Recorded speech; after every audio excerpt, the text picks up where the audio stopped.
Magandang araw mga ka-senior! Welcome sa isa na namang episode ng Ka-Senior Health Tips.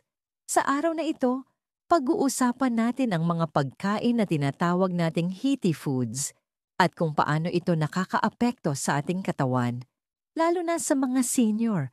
Sa traditional na Filipino belief at herbal medicine, ang healthy foods ay mga pagkain na kapag sobra ang kain, pwede magdulot ng ubo, sipon, sore throat, rashes, at sobrang init ng katawan. Karaniwan, ang healthy foods ay mataas sa spices, fats, o processed ingredients. Madalas itong comfort foods na gusto natin, pero pwede mag-strain sa katawan ng senior.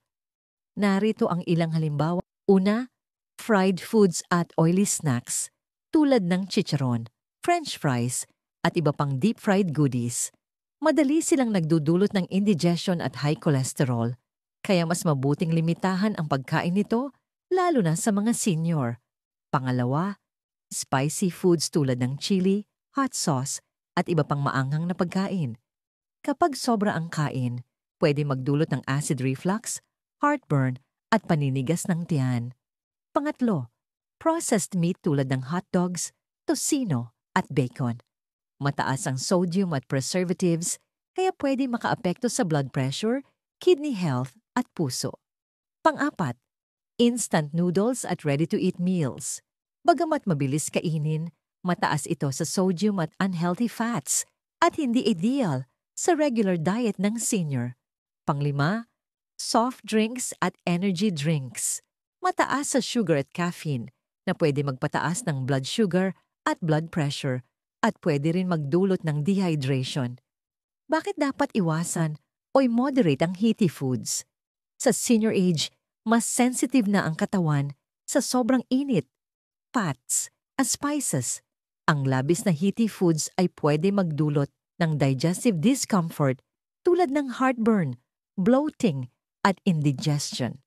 Maaari rin itong magdulot ng skin issues tulad ng pimples at rashes, respiratory symptoms tulad ng ubo at sipon, at pwede ring magpataas ng blood pressure at cholesterol na delikado sa puso at kidney. Narito ang ilang tips para sa mga senior upang mabalanse ang pagkain. Una, moderation is key. Hindi kailangang totally iwasan ang healthy foods, basta kontrolado ang dami at dalas ng pagkain. Pangalawa, balanced diet. Laging may kasamang prutas, gulay, at whole grains para mabalanse ang epekto ng healthy foods.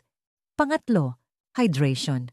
Uminom ng sapat na tubig at herbal teas tulad ng tanglad, pandan, at luya na natural na pampalamig sa katawan.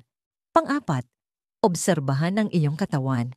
Bantayan ang reaksyon ng katawan. Kung nakakaramdam ng heartburn, rashes o sipon, bawasan ng healthy foods. Para sa mas healthy alternatives, pwede subukan ng steamed or boiled dishes tulad ng steamed fish at vegetables na mababa sa oil at spices. Pumili rin ng fruits with cooling effect tulad ng papaya, watermelon, at cucumber na nakakatulong sa paglamig ng katawan at pagpapanatili ng hydration.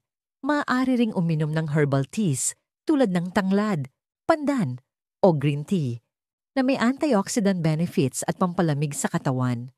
Para sa snacks, low-sodium at low-fat options tulad ng roasted nuts, boiled corn, o fresh fruits ay mas mabuti sa puso at digestion. Mahalaga rin tandaan na consistency matters. Hindi sapat ang minsang malusog na pagkain. Mas maganda kung araw-araw balanced ang pagkain.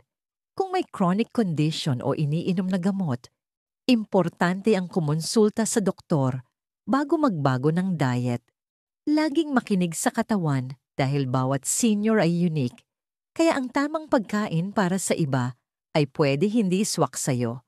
At iyan po ang Ka-Senior Health Tips para sa mga healthy foods. Tandaan, kahit masarap ang mga ito, kailangan natin ng moderation, balanseng pagkain, at sapat na hydration para manatiling malusog at masigla. Kung nagustuhan nyo ang ating topic, huwag kalimutang i-like, i-share, at i-subscribe para sa mas marami pang tips. Hanggang sa muli mga ka-senior, ingat po tayo lagi at God bless.